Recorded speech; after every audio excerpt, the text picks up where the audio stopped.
Good morning. This week I found lots of evidence of animals waking up from their winter slumber. Foxes and deer, badgers, I've even seen a hare, which is like an enormous rabbit. But 1,000 years ago, Warwickshire was a thick forest called the Forest of Arden, with the river Avon running through it. Avon actually means river in the language of the people that lived there at that time. It means river in Anglo-Saxon. So these days we're calling it the river. The River Avon flows through Warwick and out past a cliff called Guy's Cliff.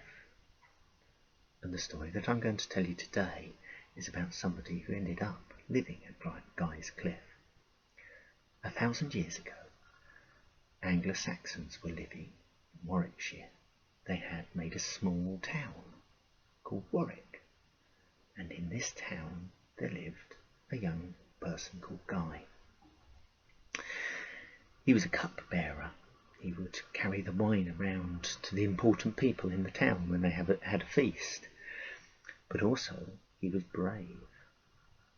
There was a problem in Warwick, and that was that an enormous wild boar was terrorising the town. It was 3 times the size of a normal pig and had enormous tusks like this.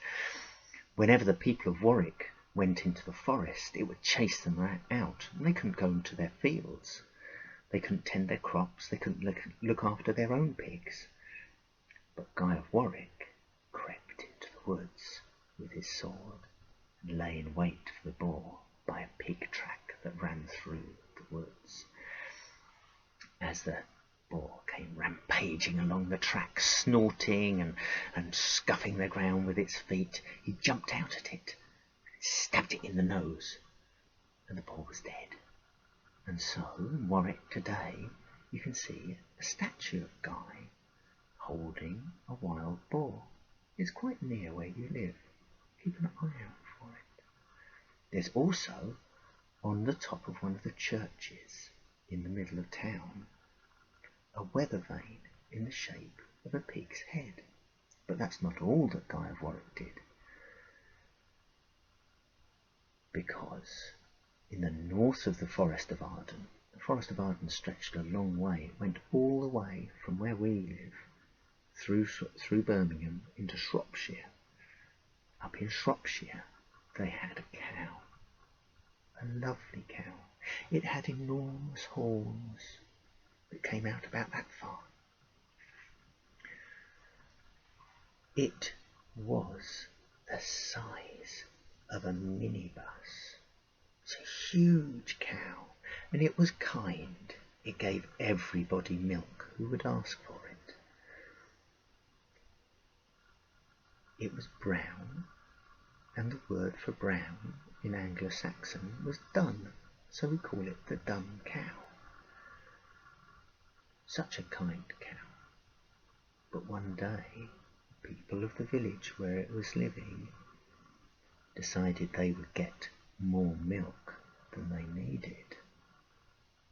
So they took a sieve, probably would have been like a bucket with holes in the bottom, and they put it under the dun cow. Then they put another bucket under the bucket with holes in.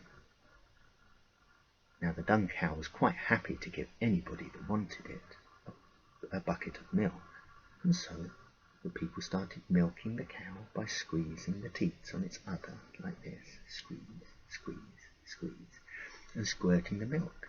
The milk ran through the bucket with a hole in it into the bucket at the bottom.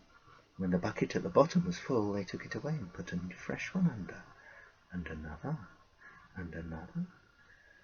Now, what would happen to a poor cow if you milked it and milked it and milked it for all day? Its udders ran dry, and when the cow's udders run dry, they get itchy and painful.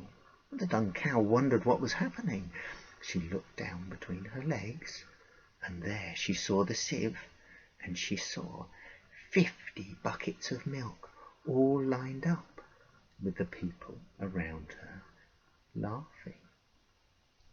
The dun cow was mad.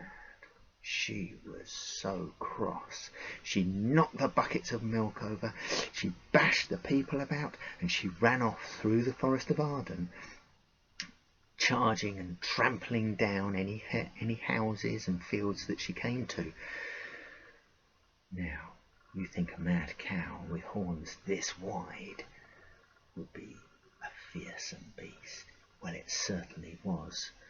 It ended up rampaging around Dunsmore, which is near Rugby.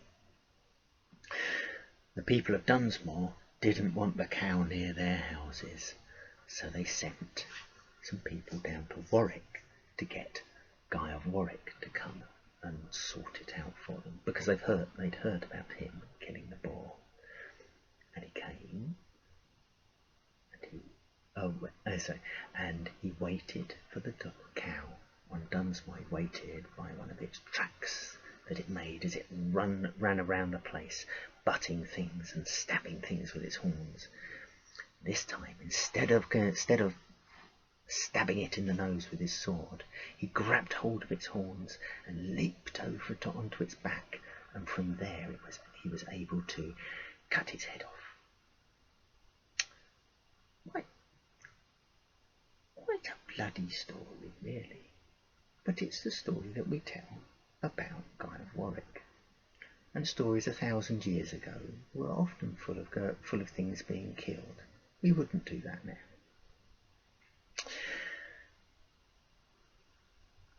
If you follow the map that I've posted online, it will take you on a walk, and from the walk you will be able to see the place where Guy lived at the end of his life. Because towards the end of his life, he decided to be a hermit and go and live all on his own in a cave. And that cave is in the cliff next to the River Avon, near the Saxon Mill. See if you can follow the map.